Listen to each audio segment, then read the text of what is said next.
டேய், அன்னைக்கு மாமா கிட்ட 30,000 ரூபாய் பணம் வாங்கினல, அது எப்பதாண்டா திருப்பி கொடுப்ப? மாமா வேற என்ன கேட்டுட்டே இருக்காரு. அக்கா, இப்போதைக்கு என்கிட்ட கையில சுத்தமா காசு இல்லக்கா. கூடிய சீக்கிரம் ரெடி பண்ணி கொடுத்துறேன். இன்னும் எத்தனை நாள் தாண்டா இதே சொல்லிட்டு இருக்க போற? பணத்தை வாங்கினா திருப்பி கொடுக்க தெரியாதா? வாங்கும் போது மட்டும் நல்லா பல்ல இழிச்சு வாங்க தெரியுதுல, கொடுக்கறதுக்கு என்ன வலிக்குதா? இல்லைங்க, கையில் இந்த காசுலாம் செலவாயிருச்சு. அவர் வேலை பார்த்த கம்பெனியை எடுத்து மூடிட்டாங்க. பசங்களுக்குலாம் இப்போதான் ஸ்கூல் ஃபீஸ் கட்டணும். கூடிய சீக்கிரம் கொடுத்துட்றோம். அட, எங்களுக்குலாம் செலவு இல்லையா? உங்களுக்கு மட்டும் தான் செலவு இருக்கா? பணத்தை வாங்குறோமே, அதை கேட்கறதுக்கு முன்னாடி திருப்பி கொடுக்கணும்ன்ற அறிவு இல்ல. பணத்தை கொடுக்கறத விட்டுட்டு இப்படி கூச்சமே இல்லாம வந்து காரணத்தை சொல்லிட்டு இருக்கீங்க.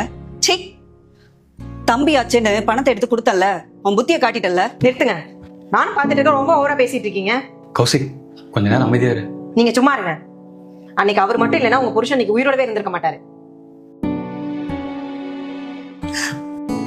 அக்கா, மாமாக்கு என்னாச்சு? ஏன் அழுதுட்டு இருக்க?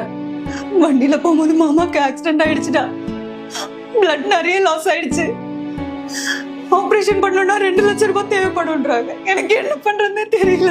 2 லட்சம் ரூபாயா? அவ்வளவு பெரிய அமௌண்ட்டுக்கு இப்ப என்னக்கா பண்றது?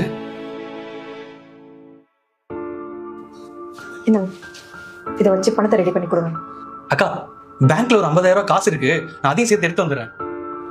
ரொம்ப நன்றி கௌஷிக். ஏங்க, அவர் உயிர் தாங்க முக்கியம்.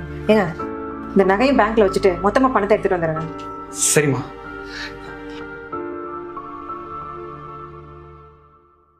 அன்னைக்கு நாங்க கொடுத்த காசை இன்னைக்கு வரைக்கும் திரும்பி கேட்டிருப்போமா?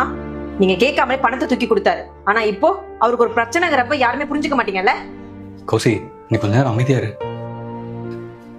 அக்கா, நீ என் சூழ்நிலையை புரிஞ்சுப்பன்னு நினைச்சேன். பரவாயில்ல, விடுக்கா. என்ன 2 நாள் எப்படியாவது உன் பணத்தை ரெடி பண்ணி கொடுத்துறேன். இல்ல, நான் அப்படி சொல்ல வரலடா. நீ எதுவும் சொல்ல வேணாக்கா.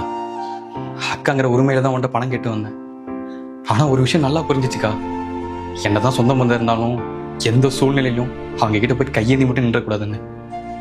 நம்ம சின்ன பிள்ளையா இருக்கிறப்போ அம்மா என்கிட்ட அடிக்கடி சொல்லிட்டே இருக்கும்க்கா, உங்க அக்காவுக்கு என்ன ஒரு பிரச்சனை வந்தாலும் நீ தாண்டா பாத்துக்கணும், அவ வேற வீட்டுல போய் வாழ போறவன்னு.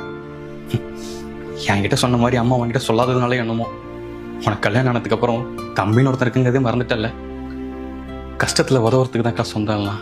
என்ன மன்னிச்சிடுறா, நான் உன்கிட்ட அப்படி பேசியிருக்க கூடாது. நீ என்ன இல்லாததையாக்கா சொல்லிட்ட?